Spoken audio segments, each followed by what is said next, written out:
All right, we in there. We live, Yeah. making it happen.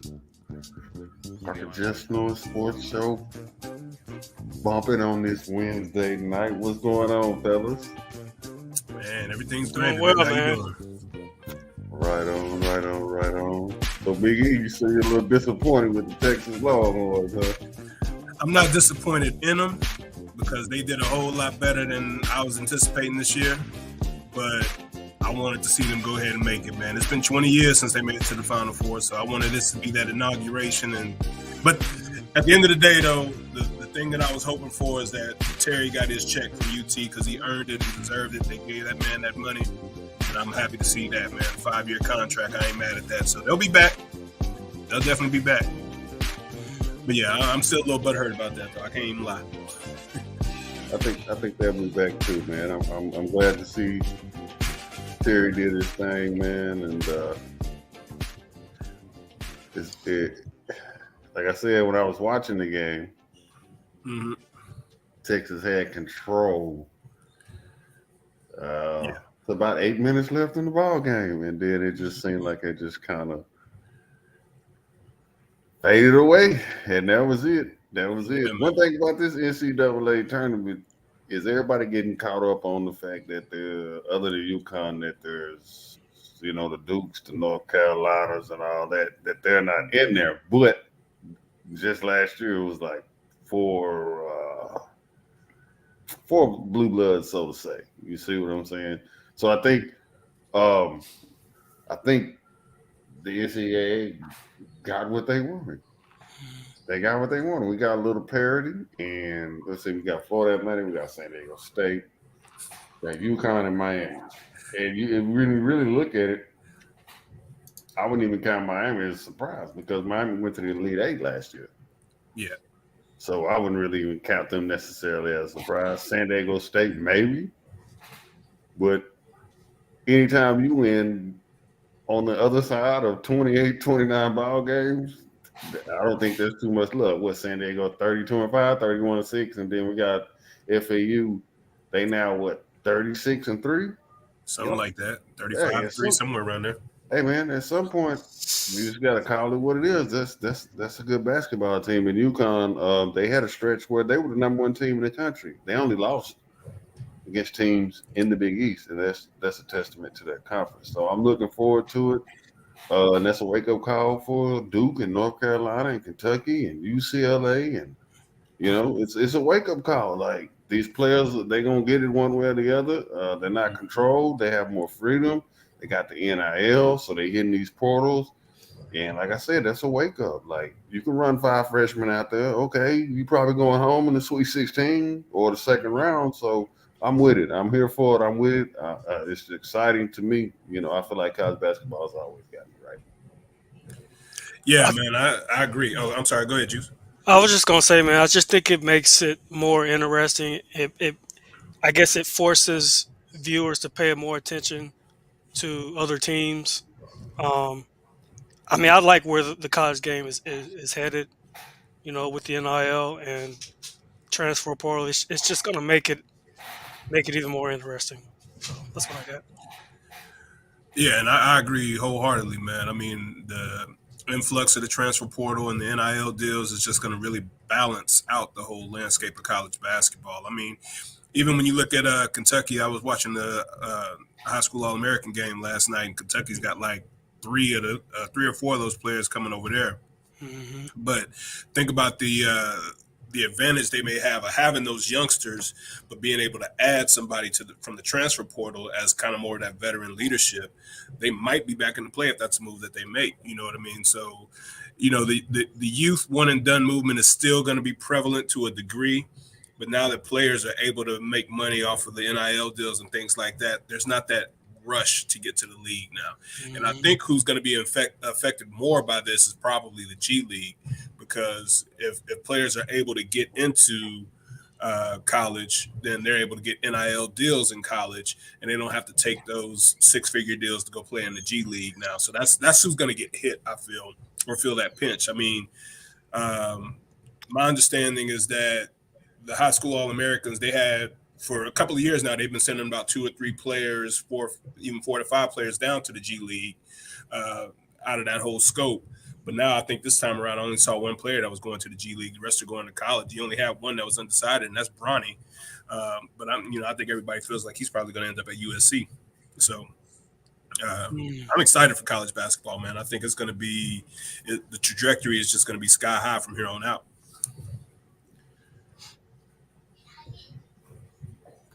What you think about Bronny? Hey, Bronny got a wet jump shot, man. Yeah, it does, huh? I didn't realize the jump shot was that wet, So Yeah. you could definitely tell he's been in the lab. You know, based off of who his dad is, he's gonna have that willingness to compete. So I'm excited to see what he does at the next level. I don't think he's gonna be like a one and done or anything like that. I think he should just stay and enjoy college for a little bit, at least play a couple of years, and really be able to showcase. Because even being on those Sierra Canyon teams, I don't feel like he got the opportunity to really showcase what he's able to do. But I think once he gets to college, he's going to take it to the next level, and he's going to be a force to be reckoned with, especially if he ends up going to, like, say, USC, who's got, 2 or 3 top recruits coming in. So I like Bronny's game, man. I mean, he's going to be a spot shooter. It's totally different from his dad's game and where he was at when he was coming out of high school. But, at the end of the day, I mean, he is a smaller frame guard. So him having that jump shot like he did, I mean, what did he do? Like 62% from 3 last night? So he's going to be all right. Just crush. Yeah. He's going to be better than them Jordan kids.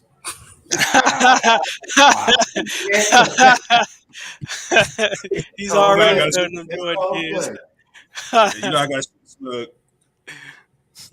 That ain't us messed up. He better than the Pippen kids too. That kid act like he's scared to shoot the ball. I'm like, bro, you got a wide open shot, go take it. And the Lakers also have another. I think they have Shaq's son. They do, yeah. But no, none of them are doing anything.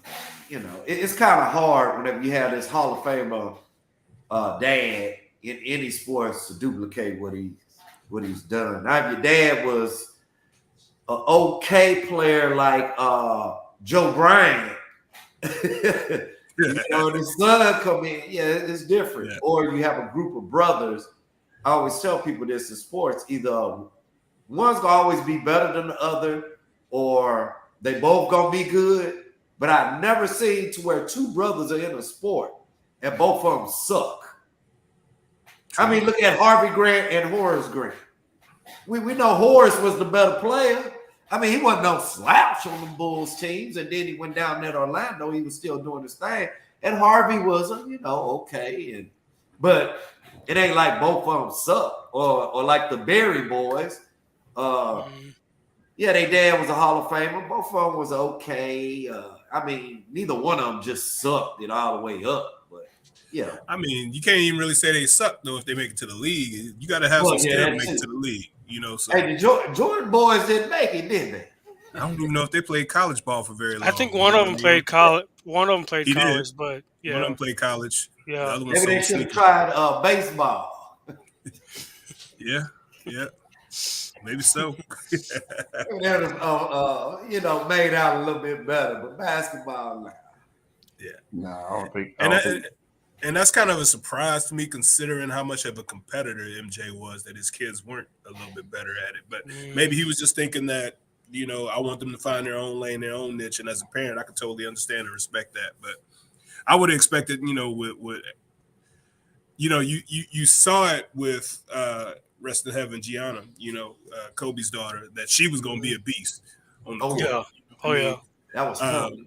Yeah, that was coming. So I'm a little surprised that his kids didn't fare better on the court just because of how much of a impactful player he was. But at the end of the day, it is what it is, man. As long as they find their own lane and do their own thing, and probably stay out of his pocket is what he wants more than anything. It's all good. Hey, look, he can afford it. He can. He got it. He's afford it, but will he want to spend it? That's the key. These doggone shoes are $200 plus. I remember growing up, you can get a pair of J's $120. That ain't happening anymore. That ain't happening. That ain't happening in a long time. You catch them on clearance, maybe you can. Oh, they have James at Ross or TJ Maxx? Man, No, I'm talking about the Nike store Gotta clearance. go to that. You gotta go to okay, outlet. Yeah, you Catch gotta them go at to the the outlet. outlets, man.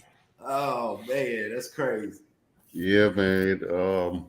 I think one dynamic of it is that a lot of times maybe the parents know um, what's going on in the league and some of the stuff that come with it. So it's like, it's an ugly side to it too. And at the end of the day, probably don't want their kids going through that through some of the things that they went through as well.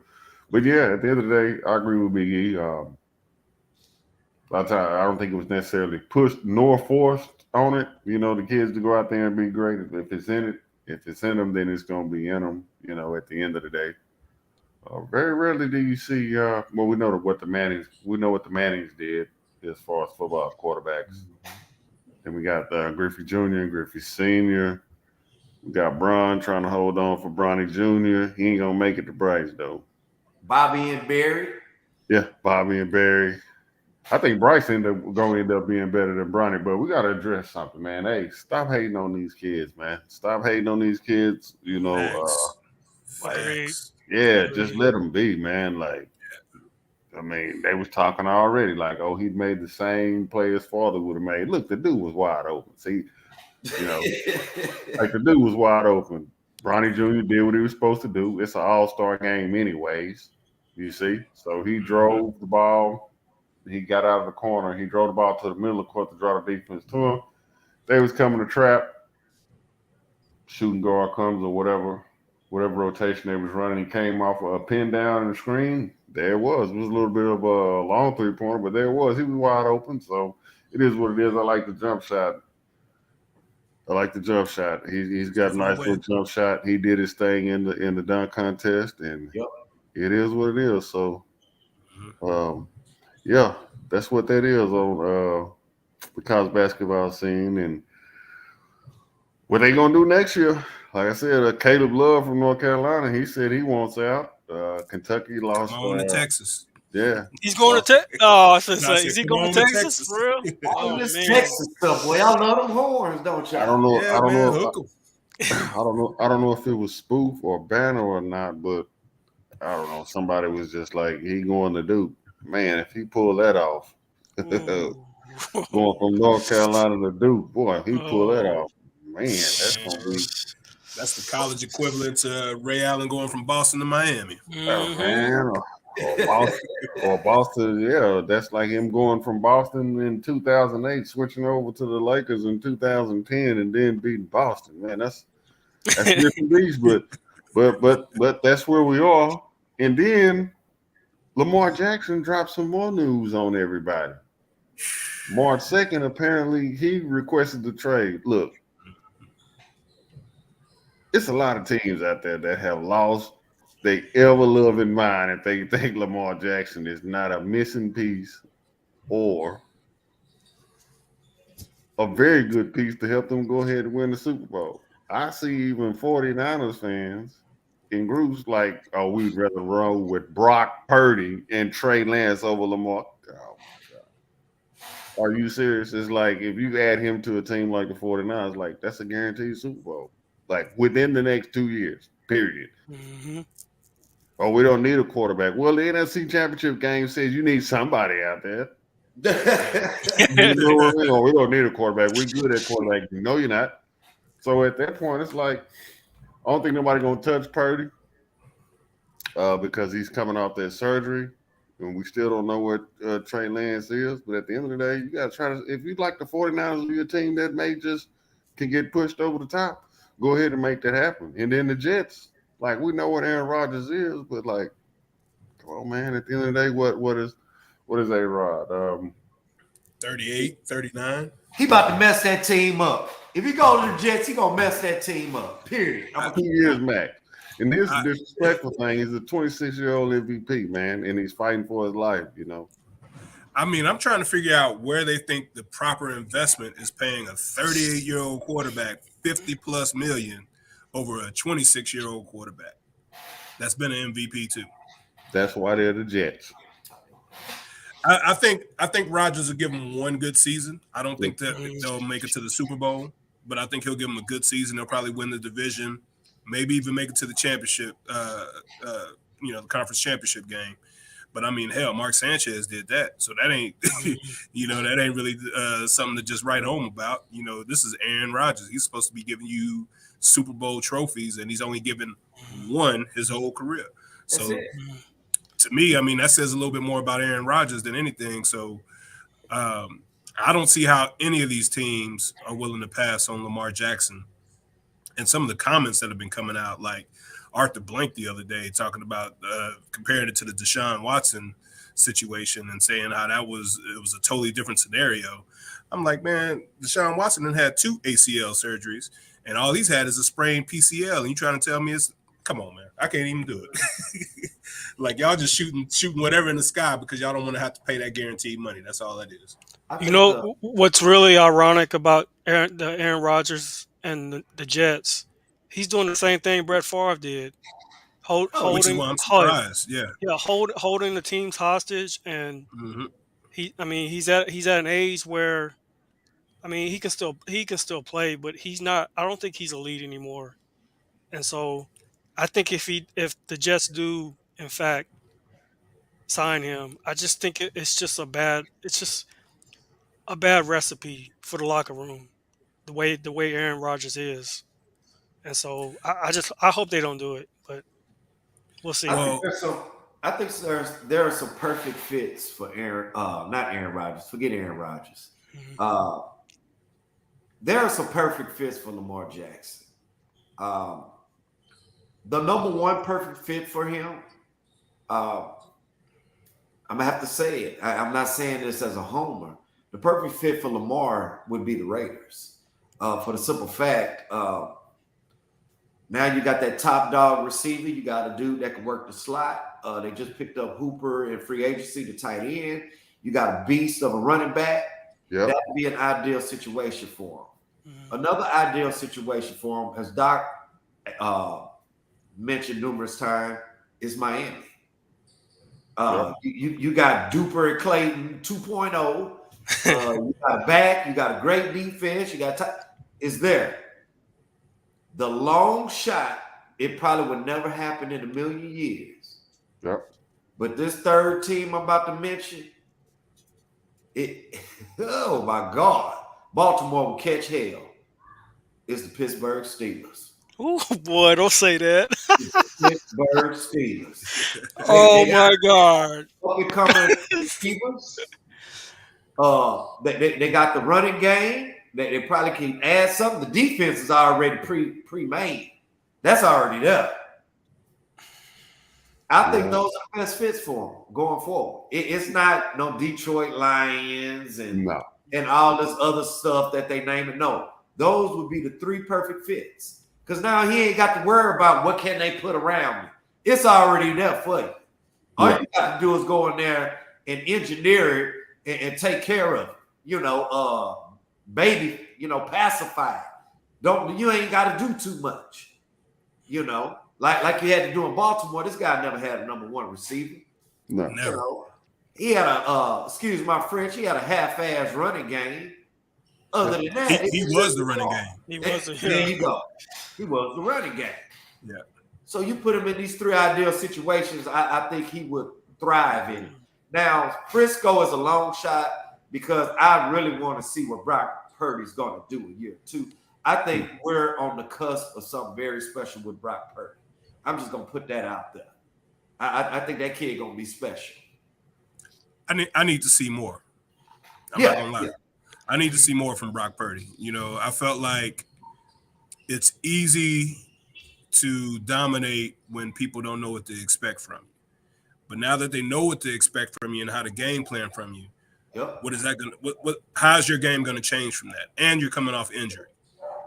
So not saying I think Brock Purdy and Trey Lance are both very capable of running that San Fran system. But when you talk about adding a Lamar Jackson to that with Christian McCaffrey and Debo Samuels and Kittles and what is it, Ayuk? Yeah, I mean, Man, that's a lot. they would put video game numbers up, man. If that all day long, ever happened. all day long. And that's something Lamar has never had. I mean, okay, let's just say Miami. Dude, he gonna put up pinball numbers with Waddle and Tyreek. Yeah, It's gonna be like that season Mahomes put together. It's gonna look like that out there. Yeah, because it's just too much going on the field. Yeah, I just hate how they're doing them right now. And I will admit, I will concede that some of it is self-inflicted to a degree, but he's deserving of what he's got. I mean, they could have signed him 2 years ago, and this wouldn't even be an issue. But I've been saying this all last season. Before you came on permanently and joined us, I was telling these two, Lamar gonna be the first quarterback to not get his money. You called it. I told y'all, man, this ain't gonna happen. Called it. Maybe they need to see him be more efficient from passing. But he is though. I think the problem is if you get the right pieces, Biggie. The right pieces, he's passed for over 3,000 yards and 30 touchdowns in the season without those pieces. Yeah. So imagine if you give him one, you give him somebody to the caliber of an AJ Brown like you did Jalen Hurts, and he still didn't put up 30 touchdowns this season. You know what I'm saying? So Lamar Jackson has the ability to be a leader of a franchise because he doesn't get into any trouble, really. You know what I'm saying? That's usually the first thing, and this is probably the reason why he's so adamant about that 230 guarantee that Deshaun Watson got. Because look at all the heat that Deshaun Watson got before he got that 230, and they still paid him. Mm-hmm. So for somebody who's been as dedicated to the team as a Lamar Jackson, I'd be like, yeah, I need to see my money. But at the end of the day, I don't know if there's going to be with the way Baltimore did him, as far as putting that unexclusive franchise tag on him. They really handicapped him, said, hey, you go out there and find your value, but no team is going to really want to negotiate with him if they know that Baltimore can come in and match whatever it is. Exactly. You know what I mean? So it's like they handicapped him, and they're hoping to turn around and have to sign him back on the cheap. And I don't feel like that's right. So I'm glad he's starting to take that forefront and speaking up for himself, saying, hey, no, I requested a trade March 2nd. I think he should have led with that a long time ago. And put that out there because that might have helped him in the situation, especially if it dropped before the franchise tag conversation even happened.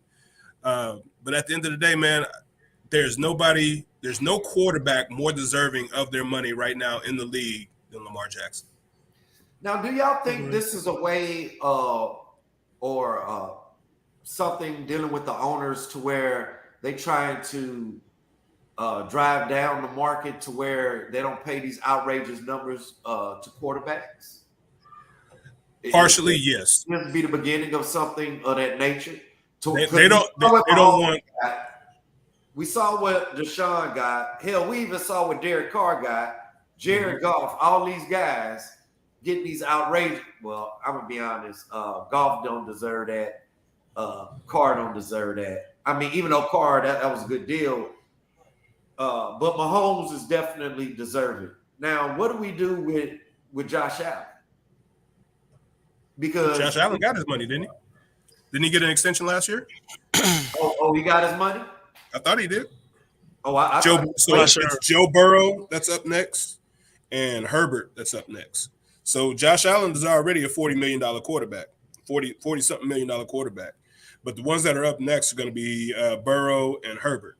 So really what would have to happen, in my opinion, is the quarterbacks would have to come together and be like, hey, we want our guaranteed money. We're the ones that's standing back here in this pocket, taking these hits when they come our way. Even though the league has done everything to protect the quarterbacks, they're still the most important piece, right? But there's something to be said when you see somebody like Daniel Jones getting $40 million for 15 touchdowns and 7 interceptions, but you're going to franchise tag Lamar Jackson at $32.5 million, who's been a stellar piece in your franchise for the last 5 years. But I think at the end of the day, what the owners are trying to do is, so the formula has kind of been broken, in my opinion, in the sense of they're starting to see that if we get a quarterback on a rookie deal, we got 5 years to make it to the Super Bowl, and we can put all of the pieces around that rookie quarterback. Exactly. Right. And that's something to be argued. That's a valid point in the owner's favor. However, you're still having to pay them quarterbacks after year 5. So what's going on with Lamar right now is an injustice, in my opinion, for what he's contributed to the Baltimore Ravens. So I want to see him go ahead and move around from Baltimore. I feel like Baltimore did not do him any favors. They tried to maximize his usage in 5 years, like he was a running back or something like that. And he's really a player that you can build a franchise around for the next 10 years. And I agree, with you. That's what they tried to do. And I think when these teams, when these teams franchise these players, they try to maximize the usage, get as much as they can out of it. Even though you're getting paid top dollar, but what if you go down? It's like we saw that with the kid in Seattle, Earl Thomas. Yep. I think the NFL, that the Players Association, it may cause a lockout. They need to get on the level of baseball. They need to start having arbitration. If I have a bust out season, I need to be able to go in front of arbitration, and whatever the highest player at my position is getting paid, you either pay me or I'm out of let me go. Or you let me go where I want to go. It's one of the two. Yeah. And you see a lot of baseball teams losing players behind that. Yeah. I forgot the player the Astros lost a few years back behind that. It was the same thing. Dude went to arbitration. Oh, you got to pay him what the top player at this position get. Couldn't match. Yeah. Somebody else came in there. Hey, we gonna pay him that. I'm gonna put it in simple terms. I think most of these owners are just they want to be cheap, and they don't want to pay top dollar for their top bill. Our Modell is cheap. Yeah. Our Modell is cheap. And that's why they're not winning. If he's still, is he still? I can't even remember the man's still alive, or even Arthur Blank. Have y'all ever noticed the Falcons just to give outrageous contracts around the board and big money? That's why they bottom feeders. Every year. I mean, Matt Ryan got a bankroll. Julio Jones got a bankroll. Roddy White got a bankroll. I mean, they paid some players. They may not have paid them to the caliber of Lamar Jackson, but they paid some players, and they were in the hunt for Deshaun Watson, and we already knew that was going to be north of $200 million. So for them to pivot and say that they're not willing to entertain, and the fact that they come out with a statement saying Desmond Ridder is our starter already for next year, but we only started four games. I'm like, come on, man, how much more can you spit on a man right there? Who is Desmond Ridder? Desmond Ridder was that's the quarterback from Cincinnati. Yeah, from Cincinnati. Yeah, he was what was he? Fifth-year senior at Cincinnati or something like that. He got drafted in like the second or third round. He started like 4 games after Mariota did the butt interception throw, whatever it was that he did. They put him in. I mean, ain't nothing happening. They need a franchise quarterback. Matt Ryan was sufficient. He got him there, but he tanked once he got to that Super Bowl when it went up against Tom Brady. So still to this day, if you ask the Atlanta fans, Mike Vick was still their messiah. You know what I'm saying? And you bring in somebody else like Lamar Jackson, that's ideal for Chocolate City. And I'm gonna be honest. Doc alluded to this a lot. They expect too much out of the brothers playing quarterback. The brothers getting there and they thinking, oh yeah, man, you still got to give him something. You want a brother to come in here and just put all this on the shoulders, make these spectacular plays. And the Chiefs got away with it when there was no money left for Tyreek. Mm-hmm. But, that's a system. But now it's almost like you want Lamar to do the same. Well, hell, he's been doing it. Mm-hmm. But I think Lamar's been doing it. He's been doing it with less. Yeah, their expectations are high, but the problem that I have is their expectations don't match what these other Rudy Poop quarterbacks that they put in place have. So it needs to be the same across the board. You know what I'm saying? Like, give this man his pieces. Give this man his pieces. The only top tier receiver he had while he was there was Hollywood Brown. And where's Hollywood Brown at now? And that ain't even top tier. That's like middle of the road. Exactly. He's just a gadget guy.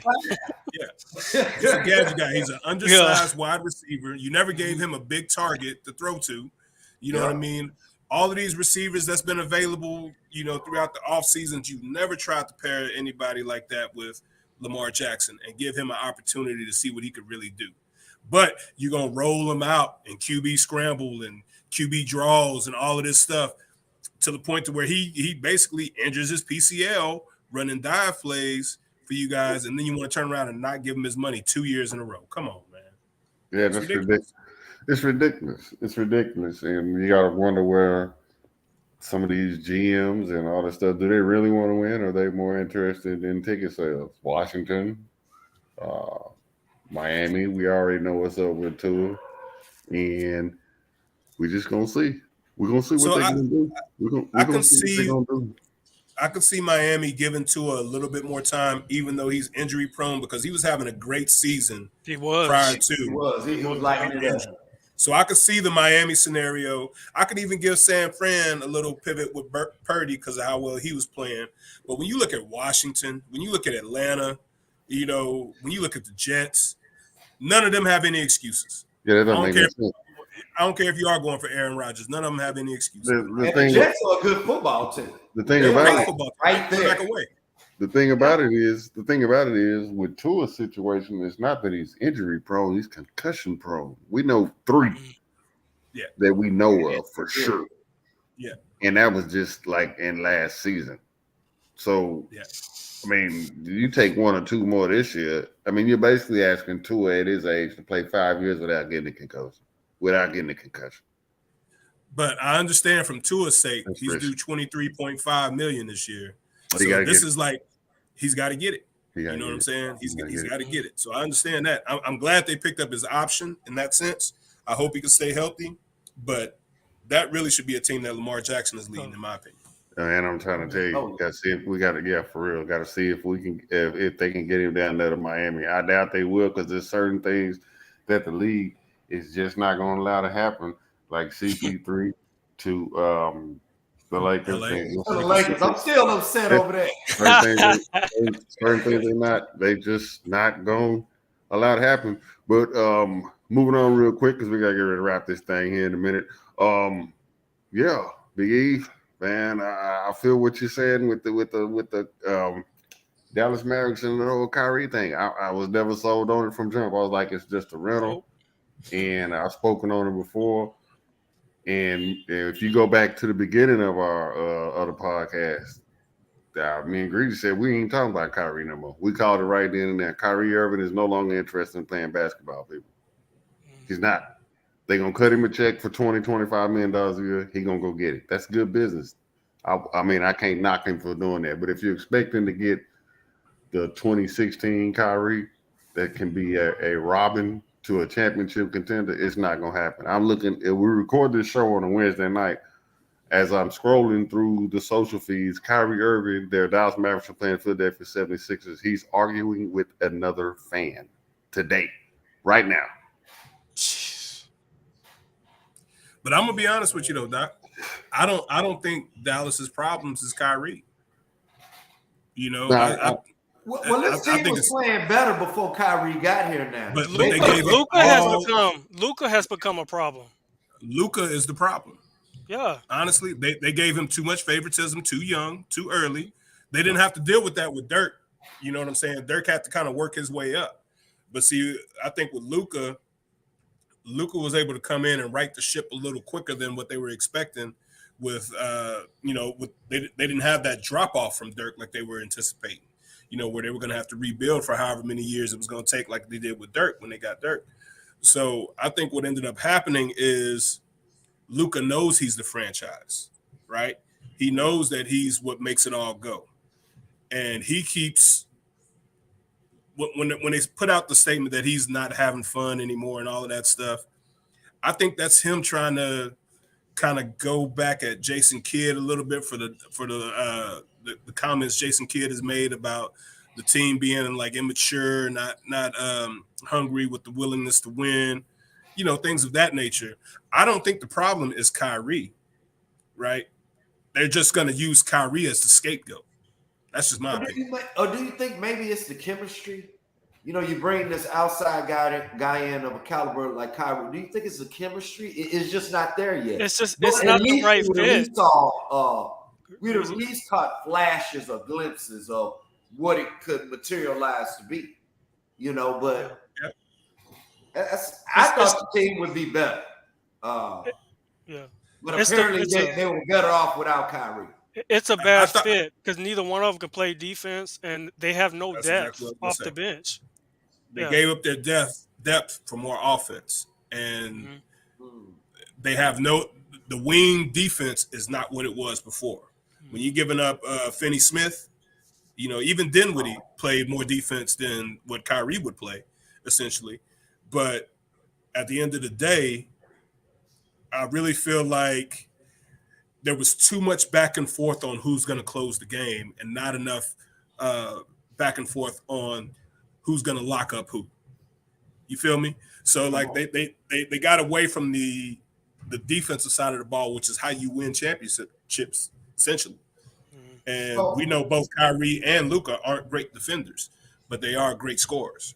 So what does Dallas have to do moving forward as far as riding this ship, whether it's try to finish strong for this season and possibly try to get that 10th seed, or what do they have to do to get this right for next season come October?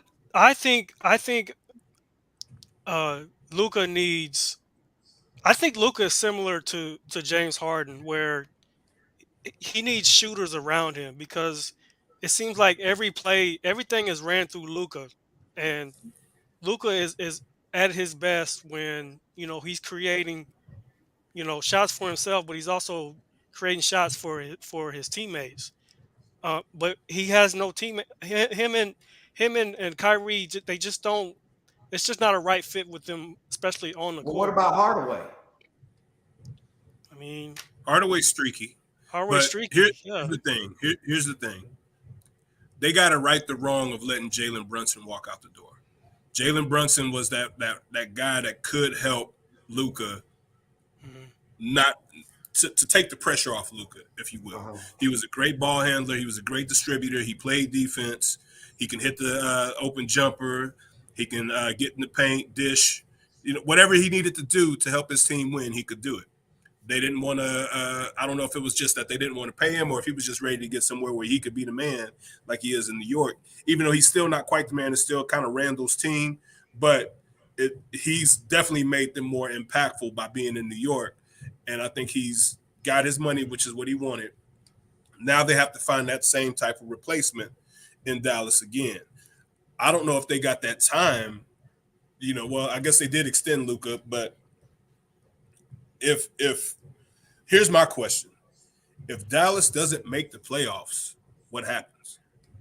Are they going to let go of Jason Kidd? I mean, they're going to have to do something drastic. We know Kyrie's not going to come back, essentially. But I think there's a disconnect between Jason Kidd and Luka. Maybe Luka doesn't like the demands that Jason Kidd is putting on him, whatever the case may be. But I think there's a disconnect there. And if you do let go of Jason Kidd, you got to ask yourself this. Now, that's Rick Carlisle that they've let go for Luka. Now, Jason Kidd that they've let go of for Luka. Who's the problem? He's the common denominator. I think they move on from Jason Kidd, and I don't know who's going to come in there and I guess right the ship with that. It's just not working out with Jason Kidd and what the Mavericks want to do. I personally think Jason Kidd's a good coach. I would like to see him get more of an opportunity to see what he can do to right this ship. But at the end of the day, the players have more leverage now, and this wouldn't be the first time a player has gotten a coach fired. I mean, we can go back to the 70s and 80s, so it's nothing new. So we don't want to put that narrative out there that this new generation Slide in a quick point real quick. KD and Charles Barkley, they going at it, beefing again. New generation versus old generation.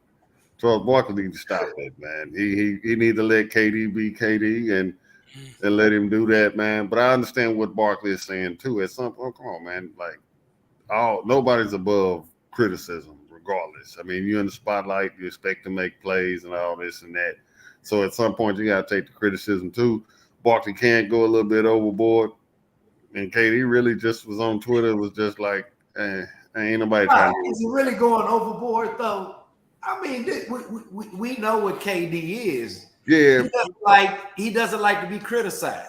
Yeah, it is. Yeah, it is what it is. So it's like, okay, Barkley, we heard you the first 6 times you said that. You see what I'm saying? So it's like I can kind of get where KD coming from with that. The two just don't see eye to eye.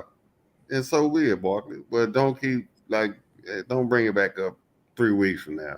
You know what I'm saying? Because at that point, it's kind of petty and childish at that point to keep pushing that. You know how the man gonna react. Let that man go do his thing, because at some point you do sound like a old hater at some point. 'Cause he basically just trying to say, okay, bro, we don't see eye to eye. You see what I'm saying? And just let that be. Juice Man, story time, man. What's going on in the world of sports, man? Story time. So we kind of touched a little bit of it at the beginning of the show, but Texas Longhorns had a successful run in the NCAA tournament, and the interim coach Rodney Terry, he got rewarded a 5-year deal through the 2028 season. It's going to be worth $3 million per year. So the last time Texas reached the Elite Eight was 2007-2008 season under Rick Barnes. So basically, Rodney Terry he replaced the former coach Chris Beard, who got arrested for a felony charge. Say what it is, Juice. Say what the felony charge is. I think it was for strangulation or something like that. Domestic violence. Yeah, domestic violence. Yeah. So Longhorns finished 22-7. They defeated Kansas in the Big 12, won the Big 12, and they made a run to the Elite Eight. They came what it was though. They whooped Kansas. Yeah, they came up short, but they rewarded Rodney Terry with a new contract, and so I think the future is bright for Texas. Yep, I agree with you, Juice. I agree with you. Now, when they make another Elite Eight, you said the last time they made it was 2008? Mm-hmm. Right. So I'm going to say next time they'll make it is probably 2036. Stop hating. Yeah. Stop hating. But I will say this. Texas, man. Y'all know this. Y'all keep playing with me. That's why when the Canes beat them, that's why I got on the horn and started taking. You started with the trash talking real quick, like. But I will say this though, I've been watching Texas since the '80s, right? Play ball.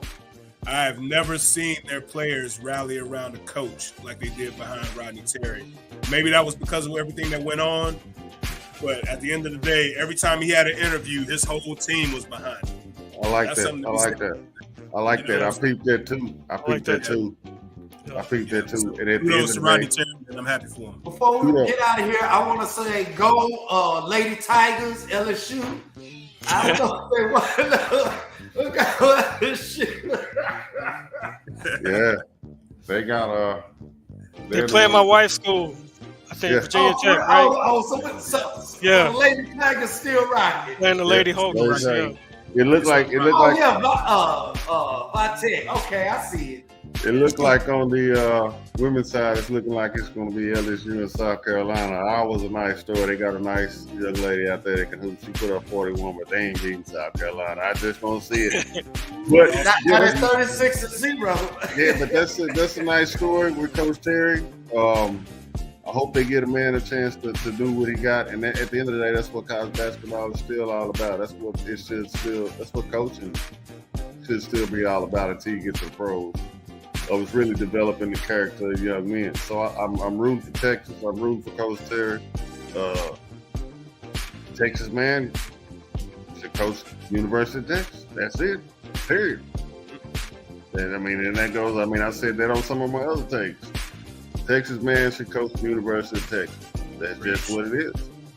So good move by University of Texas. Kudos to Texas, but this is Just No Sports Show. Like I said, that's every Friday night, 8 p.m. Anchor FM, Spotify, Google, and Apple Podcasts. Wherever you get your podcasts, all that good jazz. Just the crew. We in this thing. We did it. We shut it down. Hope y'all enjoyed the show. It's Dr. Producer, Juice Man, the Boogie Big E, and M. Greasy the Don. King Dre is on assignment, man. Don't forget to look out for that audio and slide on over to the YouTube channel and subscribe and share and all that good stuff. And we'll be back next week and we'll talk about that one shining moment on the ladies and the men's side. And maybe Lamar Jackson has signed somewhere. Maybe Aaron Rodgers has went somewhere. We won't know. But until then, we're going to slide up out of here, man. Y'all be careful. And remember, don't follow the masses because sometimes the end is silent and we'll holler. Hello.